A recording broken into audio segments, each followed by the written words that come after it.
Hey everyone, it's MJ and the pen is mightier than the sword. Thank you for subscribing and tuning in. We were so close, all the riots, and then they started distracting us. Of course, the devil's pulling the strings, and all these leaders are in it, on it together. Meanwhile, y'all argue which one's better. Stop arguing which president is better when realize they are all on the same team, and we've been distracted and systematically poisoned. Wow. And while we are being distracted with things like the slap and the war, let's see what's going on over in China, and it's coming to a city near you.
还不回去，然后啥样子不是当时？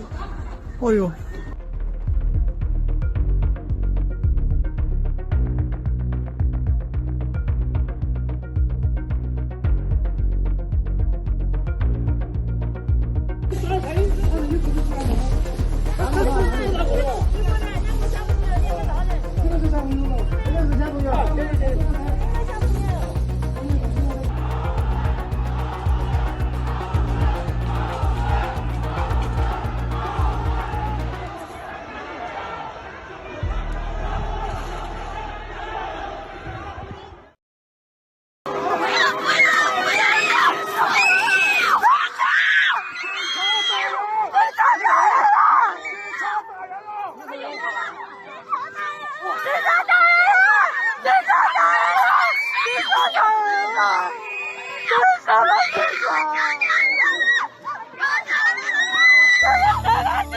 ！Infections and deaths. This follows weekend protests in France, Italy, and Australia against new restrictions. Here's CBS's Elizabeth Palmer.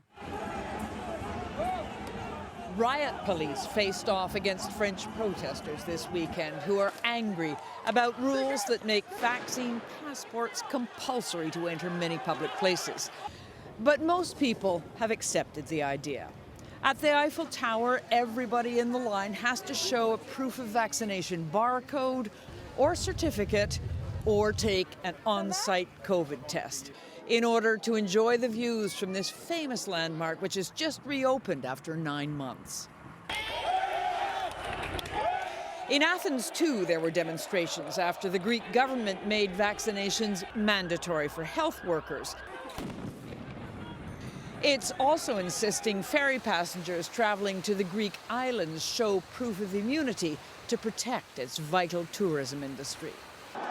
Over on the other side of the world on Saturday, police in Sydney ducked flower pots hurled by protesters, furious about a new lockdown.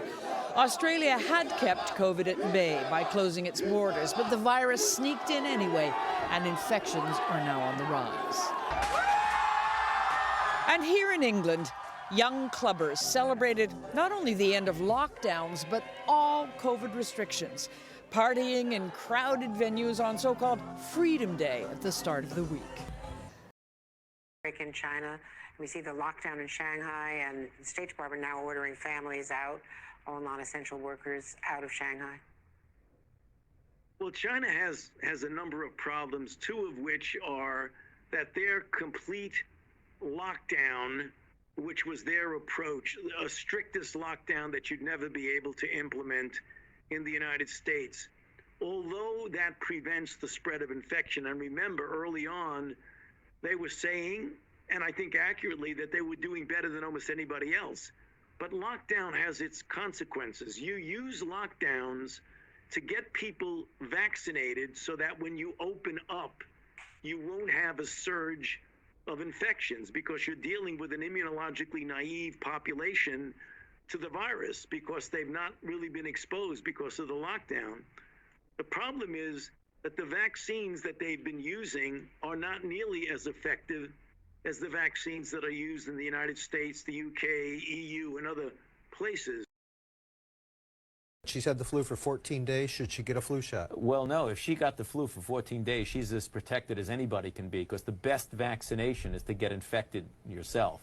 And so she should not get it? If she really has the flu, she definitely doesn't need a flu vaccine. If she really has the flu, she should not get it again. No, she doesn't need it because it's the most potent vaccination is getting infected yourself.